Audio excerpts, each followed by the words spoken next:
Okay, finally, we come to this week's third segment and we're going international. Ano ang bunga ng relasyon ng Pilipinas at China, itong cooperation. What are the fruits of the Philippine-China cooperation in 2019? Well, let's give a very brief summary of some of the highlights of 2019. China has become the Philippines' top trading partner in 2019. This report is first semester of 2019, but we have reports up to now that it is now number one. China is the Philippines' top trading partner in the first semester of 2019, worth $16.43 billion US dollars, or 18.8% of the total trade. This does not include Hong Kong, which is also China. They just have a different accounting system for Hong Kong. Another example, here in April of 2019, Philippines inked 633 billion pesos in trade investment deals with China. Next one. This is one of the biggest news the past few days. Initial work for Kaliwa Dam has been cleared. Go na! China Energy Engineering Company Limited has been issued last month a notice to proceed with the preparatory work for the construction of the 12.2 billion peso Kaliwa Dam that is planned to be Metro Manila's new water source for the next 25 years. This will add 600 million liters per day. 600 million liters per day. So we're going to be covered for the next decades. But many people have tried to stop this, especially those who are anti-Duterte and anti-China. But gladly, with the strong will of the government, this has been pushed through and construction will start. Alam po ninyo, sa exports po natin in bananas, China used to be third, fourth in the buyers of our bananas. Now with the budding relations, blooming relations between China and the Philippines, China is now the top buyer of the Philippine bananas. With the purchases doubling to 531,971.282 metric tons in 2019. Just middle of this year pa lang ito. Amounting to 229.154 million US dollars. By the end of the year, I expect this to be $500 million. And next year, even bigger. Where would the banana industry be without this market? And it will continue to grow. Even the POGO, the controversial Philippine online gaming operations, POGO, has collected 1.79 billion pesos for the first 9 months of 2019. However, this is just the beginning. Life after POGO, according to this report, now there is no life after POGO while we're in the present economic situation. We need this. The government is targeting 32 billion pesos in income taxes from POGOs and their workers, including the value-added taxes. Sellers of condominium are reporting brisk sales as well. And in just 2 years, an estimated 20 billion pesos in rent for POGO-related activities directly benefited the office, residential, and retail sector. And this is conservative. Actually, na-salba ang real estate condominium sector natin by this POGO. Because up to 50 billion for the Ayala Group alone, I recall having made a report on that. But not only that, not only in economic, but in social development and social assistance, the first responder to the Mindanao quake victim is China. China donated 22 million to Mindanao quake victims this November 1, and of course more is expected. There are a lot of controversies that are created by the media, especially the media that has been traditionally part of the Cory Aquino and all this crowd media, the Ramos, the yellow media. Pinapalaki yung ilang mga insidente na hindi naman ganyang kagrabe.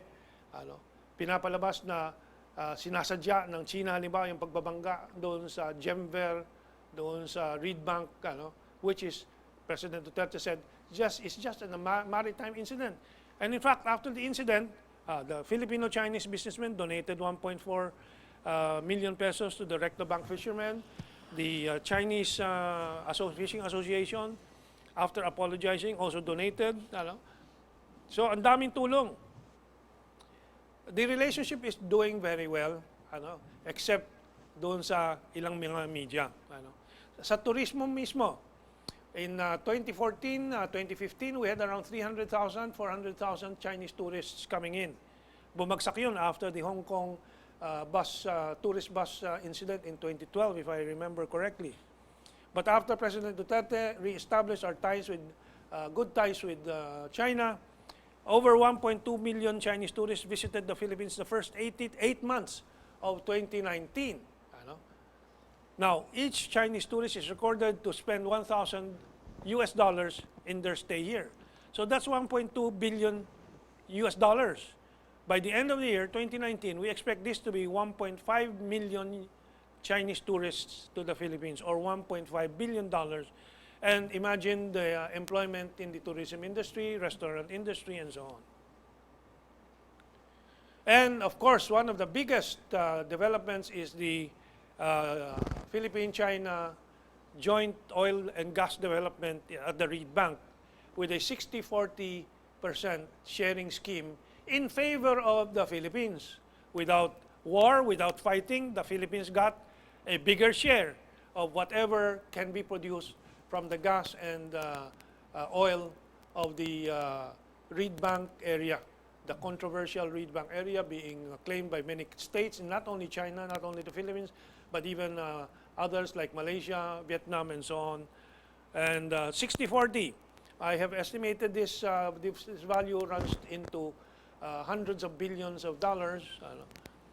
And so, however, if you look at some of the anti-Duterte, anti-China media like Rappler, it describes the 2019 as year of rough seas for Philippines in the face of belligerent China. Is China belligerent when it cooperates with you on oil and gas development and gives you 60% of the share of the benefits of this? Is China belligerent? Nagmamatigas ba ang China kung siya ay namimili ng parami ng mga produkto natin, nagpapadala ng parami ng mga turista at dolyares sa atin, and so on? So, I want to give a background of this J.C. Gotinga na nagsulat po nitong report ng Rappler. Yung Rappler mo unang-una, alam na natin lahat, ito ay tumatanggap ng mga dolyar sa mga Obidyar Foundation, at saka yung investments sa 14 Rappler managers. Binigay itong 1.5 million. In fact, si Maria Ressa, umamin din na siya ay tumanggap ng 4.5 million US dollars or over 250, tama ba? Mga 250 million pesos. 250 million pesos. Doon na lang ako sa Rappler. Sa Rappler na lang tayo. Now, itong si Gotinga na nagsulat na ganito kahaba po na kung puro masasama daw ang China na ginawa, and so on. But eventually, he is now a correspondent for Al Jazeera, international news. Parang si Manny Mogato na tira ng tira sa EJK ni Duterte, binigyan ng award na Pulitzer. Or si Maria Ressa, binigyan na ginawang Time of the Year, Time Person of the Year. But what is Al Jazeera? The next image will show you what Al Jazeera is. Al Jazeera is funded by Qatar, and Qatar supports extremism. Sabi ng New York Times mismo, does Qatar support extremism? Yes, and so does Saudi Arabia.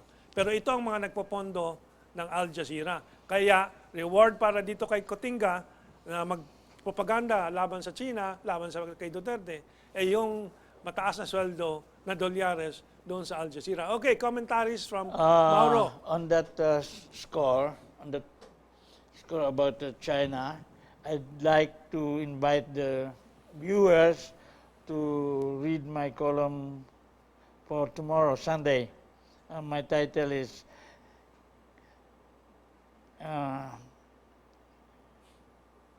come again.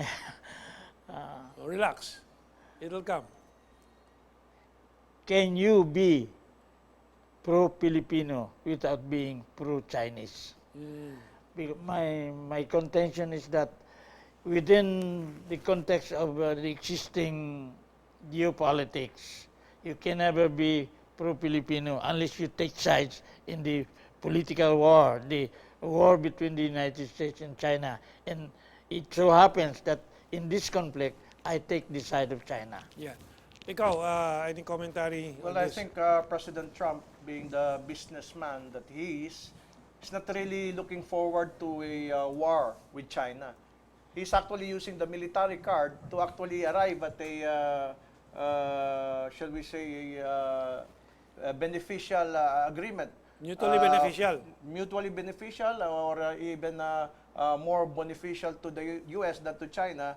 And after which, I think the U.S. and China will come together, and we will see the establishment of the long-awaited bridge that will connect Alaska and Siberia and China. The land bridge project. The land bridge project. So I think that's where the world is going to. So the Philippines must not be anti-China, because for all we know, one day we will wake up and Trump is the best friend of China, just like what he did with North Korea. So let's remember that Donald Trump is a businessman, and let's not be swayed by all these talks about possible war between the U.S. and China. But how Mauro, you long more will Trump stay in power? Well, I think he will be re-elected. That's my fearless forecast, Fearless huh? forecast. Well, I think China has always raised the flag for multipolarism. They've announced for the past years this slogan, this vision of a community of shared future for mankind, while Trump's slogan is America first, and in parentheses, probably it's not being expressed, and only, first and only. China is advocating the multipolar world. That's why they help organize the BRICS, Brazil, Russia, India, China, South Africa partnership. That's why China is leading the Regional Comprehensive Economic Partnership, RCEP, that includes 60% of the world's population. You want to add? Yeah, I would just like the televiewers to read my column and Rolando San Juan website, which I wrote way back in 2017. And it's very prophetic, no? I prophesied that Duterte will go against these oligarchs to bring down the costs of living here in the Philippines, so that we will attract Chinese investment and industrialize our country. And another prophecy is that Donald Trump will eventually be the best friend of China. Well, the latest development in the trade war is that Donald Trump is ready to sign the Phase 1 agreement. So you can see some of the... I read sign off. What does sign off mean? Sign off means he will sign. I thought it was negative. It's yeah, an American... I thought it was backing out of the deal. No, He will sign. it's an American idiom that's... At any rate, I look at it this way. From the Marxist point of view, sa takbo ng mga economic systems the world over in history, once an economic system gets established in one section of the world, there is no other choices for the rest of the world but to get assimilated into it. China has achieved that state of things in such a way that whether we like it or not, we should be assimilated into the Chinese system. Yeah. What you might call Chinese socialism with Chinese characteristics. It will be the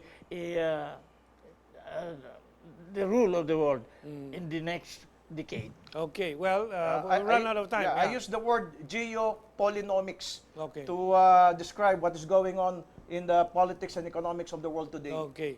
And under the umbrella of the philosophy of community of shared future for all mankind. With that, we close our discussion for this week. Join us again next week. Have a good week ahead of you.